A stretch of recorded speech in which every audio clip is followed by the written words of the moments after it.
അതിന്റെ അർത്ഥം ഇമാം നവവി ശർഹുൽ മുഹദ്ദബിൽ പറഞ്ഞിട്ടില്ലേ, ഇമാം ഖസ്തല്ലാനി ശർഹുൽ ബുഖാരിയിൽ പറഞ്ഞിട്ടില്ലേ, വലാ ഖബ്റൻ മുസ്രിഫൻ ഇല്ലാ സബൈതുഹു, അതേ മുസ്രിഫായ ഖബറിനെ തസ്വിയത്ത് ചെയ്യണമെന്ന് അല്ലാഹുവിന്റെ റസൂൽ പറഞ്ഞു.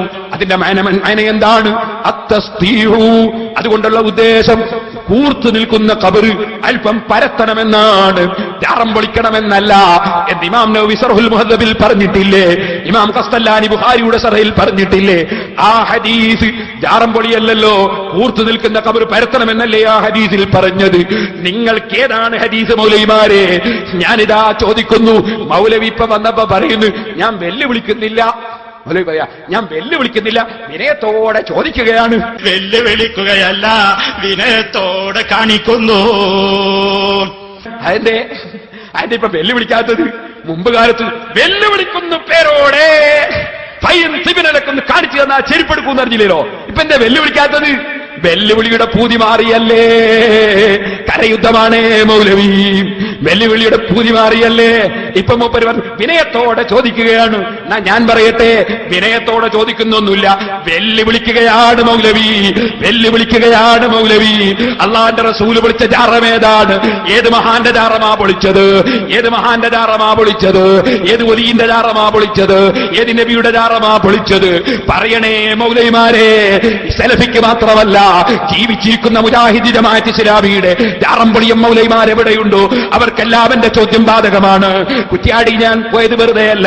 1964 പള്ളിയുടെ പടിഞ്ഞാറ് ഭാഗത്തുണ്ടായിരുന്ന ഔലിയായുടെ മഖാം എന്ന് വിളിക്കുന്ന ആ നീളമുള്ള ഖബർ ചില ചെറുപ്പക്കാർ ചേർന്ന് പൊളിച്ചു നീക്കിയെന്ന് ഈ ചിയ്യൂർക്കാരനായ മൊയ്ദ് മൗലവി, ജമാഅത്ത് ഇസ്ലാമിയുടെ നേതാവ് മൊയ്ദ് മൗലവി കുറ്റ്യാടിയിലെ ഖാദി എഴുതി വെച്ചിട്ടുണ്ട്, കുറ്റ്യാടി ഓർമ്മകൾ എന്ന പുസ്തകത്തിൽ എഴുതി വെച്ചിട്ടുണ്ട്.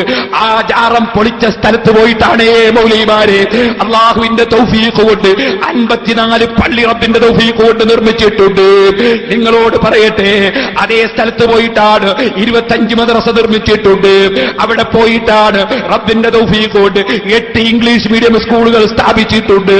6000-ലധികം കുട്ടികൾ ഇംഗ്ലീഷ് മീഡിയം സ്കൂളുകളിൽ പഠിക്കുന്നുണ്ട്. യതീം കുട്ടികൾ ഫ്രീ ആയി പഠിക്കുന്നുണ്ട്. ഹരിയാനയിലുള്ള ചെറിയ മക്കൾ, ഉറുദുക്കാരായ ചേരി പ്രദേശങ്ങളിലുള്ള പാവപ്പെട്ട മക്കൾ അവിടുന്ന് പഠിക്കുന്നുണ്ട്. ഭൗതിക വിദ്യാഭ്യാസവും ആത്മീയ വിദ്യാഭ്യാസവും ഉണ്ട്. ഖുർആൻ മനഃപ്പാഠമാക്കുന്ന 100 കണക്കിന് മക്കളുണ്ട്. ശരീഅത്ത് കോളേജിൽ 100 കണക്കിന് കുട്ടികൾ പഠിച്ച് പണ്ഡിതന്മാരായി അൽഹംദുലില്ലാഹ് ഓലശത്തിൽ പഠിച്ച ഈ നൗഷാദ് സഖാഫി റബ്ബിന്റെ തൗഫീഖ് കൊണ്ട് ഏത് മൗലവിക്ക് ധൈര്യമുണ്ട് ഈ ചെറുപ്പക്കാരനായ നൗഷാദ് സഖാഫി അയച്ചു തരാം? നേരിടാൻ ധൈര്യമുണ്ടോ മൗലവിമാരെ? അങ്ങനത്തെ 100 കണക്കിന് മക്കളെ അല്ലാഹുവിന്റെ തൗഫീഖ് കൊണ്ട് സിറാജുൽ ഹുദ വളർത്തിയെടുത്തിട്ടുണ്ട്. ചോദിക്കട്ടെ മൗലവിമാരെ, സദാ ദഅവാ കോളേജിൽ MA-ക്ക് പഠിക്കും, MBA-ക്ക് പഠിക്കുന്നു. ഇപ്പോൾ ഇൻഷാ അല്ലാഹ് അവർ PG എടുക്കും. അതേ സമയത്ത് പണ്ഡിതന്മാരാകും. അതിന് ദഅവാ കോളേജ് നടക്കുന്നുണ്ട്. ചോദിക്കട്ടെ മൗലവിമാരെ, നിങ്ങൾക്ക് ഞാൻ പിരിവെടുക്കുന്നതിന് വിഷമമുണ്ടല്ലേ? പിരിവെടുത്തിട്ട് നിങ്ങളെപ്പോലെയല്ല ഞാൻ പിരിവെടുത്തതിന് എന്റെ സംഘടനയിൽ ഒരാൾക്കും ഇന്ന് വരെ തർക്കമുണ്ടായിട്ടില്ല, എന്റെ നേതാക്കൾക്കുണ്ടായിട്ടില്ല, എന്റെ കൂടെയുള്ളവർക്കുണ്ടായിട്ടില്ല. നിങ്ങൾ പിരിവെടുത്തിട്ടോ മൗലവിമാരെ? നിങ്ങൾ പിരിവെടുത്തിട്ടുള്ള അവസ്ഥ ഞാൻ കാണിച്ചു തരാം. ഞാൻ ചോദിക്കട്ടെ, നിങ്ങൾക്ക് മഖബറ പൊളിക്കണമല്ലേ? ഞങ്ങളെ മഖബറ പൊളിച്ചതുകൊണ്ടാണ് ഞാൻ കുറ്റ്യാടിയിൽ പോയി ഓല ഷെഡ് കെട്ടിയിട്ട് എനിക്ക് എന്റെ വീട്ടിൽ തലയണി വെക്കാനും കിടക്കയിടാനും അല്ല തന്നിട്ടുണ്ട്. ഞാൻ നാദാപുരത്തുനിന്നാ പറയുന്നത്. ആർക്കെങ്കിലും സംശയമുണ്ടോ? ഞാൻ ഇന്ന് വരെ ഓ മൗലവി നിങ്ങളെപ്പോലെ ജീവിച്ചിട്ടില്ല, ഇന്ന് വരെ ശമ്പളം പറ്റിയിട്ടില്ല. ഞാൻ നിങ്ങളോട് ചോദിക്കട്ടെ, നിങ്ങളെപ്പോലെ ജീവിച്ചിട്ടില്ല. ഞാൻ അല്ലാഹുവിന്റെ തൗഫീഖ് കൊണ്ട് റബ്ബിന്റെ ദീനിന് വേണ്ടി ഓല ഷെഡ് കെട്ടി അതാ ഇസ്തികയും തലയ്ക്ക് വെച്ച് ഞാൻ സിറാജുൽ ഹുദയിൽ ധാരാളം കൊല്ലങ്ങളോളം കിടന്നിട്ടുണ്ട്. സുന്നത്ത് ജമാഅത്തിന് വേണ്ടിയാണ്. നിങ്ങൾക്കതിൽ അസൂയയുണ്ടല്ലേ? അത് പൊളിക്കാൻ വേണ്ടി ഒരു മൗലവിയെ നാദാപുരത്ത് കൊണ്ടുവന്ന് എഴുന്നള്ളിച്ചാൽ അത് നടക്കുമെന്ന് തോന്നിപ്പോയി അല്ലേ? അദ്ദേഹത്തിന്റെ പ്രസംഗത്തിന് കുറെ ആൾ പോയി നിന്നുകൊടുത്താൽ പേരോട് ഒലിച്ചു പോകുമെന്ന് തോന്നിയല്ലേ?